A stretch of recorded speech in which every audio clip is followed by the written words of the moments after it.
Shalom, perkenalkan kami dari grup besar 7, grup kecil 35. Saya Marita Angela Raul bersama dengan teman saya Niken Fitri Samosir. Kami akan membahas case study konsep ketenaga kerjaan dalam manajemen keperawatan. Berikut nama anggota grup kecil 35.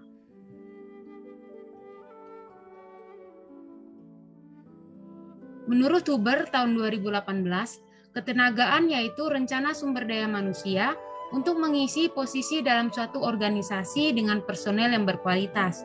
Ketenagaan berdampak pada kemampuan perawat untuk memberikan perawatan yang aman dan berkualitas di setiap tingkat praktik dan di semua tempat praktik. Ketenagaan perawat mengacu pada proses mengidentifikasi dan mengalokasikan staf perawat pada shift ke area perawatan pasien.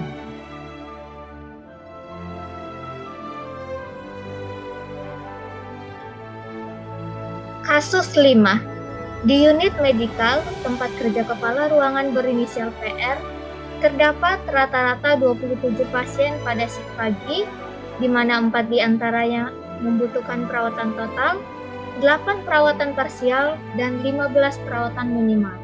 Pada shift sore, 4 pasien dalam kelompok perawatan minimal dipulangkan, dan ada 2 pasien masuk dalam kelompok yang membutuhkan perawatan parsial.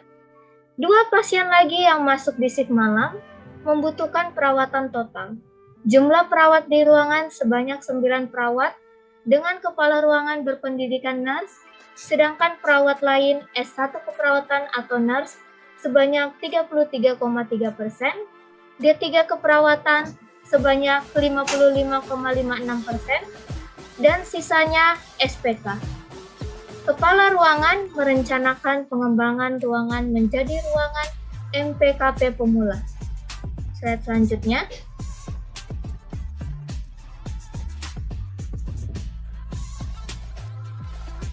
Pertanyaan pada kasus 5 terdapat 2, yaitu A. Hitunglah jumlah tenaga perawat yang dibutuhkan untuk unit ini dalam bentuk tabel. Tunjukkan setiap langkah yang dilakukan dalam semua perhitungan. B. Jelaskan strategi ketenagaan yang harus dilakukan kepala ruangan untuk memenuhi jumlah tenaga pada ruangan MPKP pemula. Buatkan perencanaan ketenagaan untuk 5 tahun. Slide selanjutnya. Pembahasan pada pertanyaan A. Hitunglah jumlah tenaga perawat yang dibutuhkan untuk unit ini dalam bentuk tabel. Tunjukkan setiap langkah yang dilakukan dalam semua perhitungan. Cara perhitungan kebutuhan tenaga menurut Douglas, di mana jumlah perawat yang dibutuhkan dalam satu unit perawatan berdasarkan klasifikasi tingkat ketergantungan pasien. Menurut Krisnawati tahun 2017. Pada slide sebelumnya, pada kasus telah dijelaskan jumlah klasifikasi tingkat ketergantungan pasien pada setiap shiftnya, di mana klasifikasi pasien pada kelompok perawatan minimal dengan shift pagi yaitu 0,17, siang atau sore yaitu 0,14, dan malam yaitu 0,07. Lalu, untuk kelompok perawatan parsial dengan shift pagi yaitu 0,27, siang atau sore yaitu 0,15, dan malam yaitu 0,10. Sedangkan, untuk kelompok perawatan total care dengan shift pagi yaitu 0,36, siang atau sore yaitu 0,30. dan malam yaitu 0,20. Rumus yang digunakan yaitu jumlah tenaga perawat sama dengan jumlah pasien atau setiap shift dikali ketergantungan pasien, sesuai shift dan kelompok perawatan. Hal yang perlu diperhatikan pada rumus ini adalah jumlah pasien setiap shiftnya dan ketergantungan pasien sesuai shift dan kelompok perawatannya. Slide selanjutnya. Pembahasan dalam bentuk tabel. Pada tabel ini dapat dilihat ada tabel shift, yaitu ada pagi, sore, dan malam. Dan klasifikasi pasiennya ada minimal care, partial care, total care. Pada pembahasan untuk shift pagi untuk minimal care, kita memakai rumus yang dijelaskan pada slide sebelumnya, yaitu jumlah pasien atau setiap shift dikali ketergantungan pasien sesuai shift dan kelompok perawatan. Dapat kita lihat jumlah pasien pada setiap shift untuk shift pagi dengan minimal care adalah 15. Dikali ketergantungan pasien untuk minimal care sebanyak 0,17. maka sama dengan 2,55. Untuk shift pagi untuk partial care masih memakai rumus yang sama, yaitu jumlah pasien setiap shift dikali ketergantungan pasien sesuai shift dan kelompok perawatan, yaitu pada partial care untuk shift pagi 8 dikali 0,27 sama dengan 2,16. Untuk total care di shift pagi 4 dikali 0,36 sama dengan 1,44. Dan jumlah pasien adalah 27. Rumus ini masih dipakai untuk shift sore dan malam. Dan dapat dilihat totalnya di sini sebanyak 13,36. Jumlah secara keseluruhan perawat per hari adalah 13,36. Dibulatkan menjadi 13 perawat.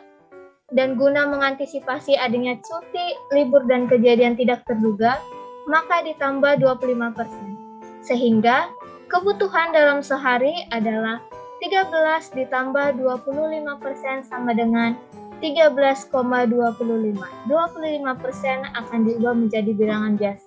Sehingga hasilnya 13,25 dibulatkan menjadi 14 perawat. Dapat disimpulkan bahwa tenaga perawat masih kurang dan masih diperlukan 4 tenaga perawat lagi. Slide selanjutnya. Kemudian untuk pertanyaan yang B, jelaskan strategi ketenagaan yang harus dilakukan kepala ruangan untuk memenuhi jumlah tenaga pada ruangan MPKP pemula dan buatkan perencanaan untuk 5 tahun ke depan. Berikut pembahasannya.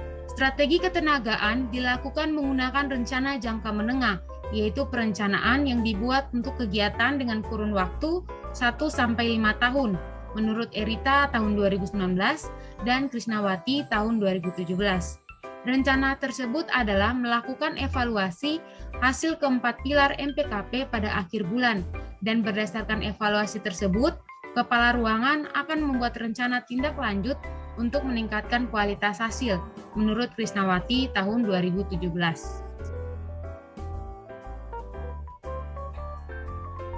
Perencanaan yang dapat dilakukan oleh kepala ruangan yaitu merencanakan penambahan jumlah tenaga perawat yang belum maksimal dengan cara merekrut tenaga perawat yang baru, menentukan jumlah masing-masing kategori perawat yang dibutuhkan, melakukan seleksi terhadap tenaga perawat yang akan direkrut, merencanakan lanjutan pendidikan dan pelatihan untuk tenaga perawat yang bukan S1, membuat jadwal dinas dan pembagian tugas yang sesuai dengan kelompok perawatan, memberikan tanggung jawab untuk melaksanakan tugas, dan melakukan evaluasi terkait kinerja perawat.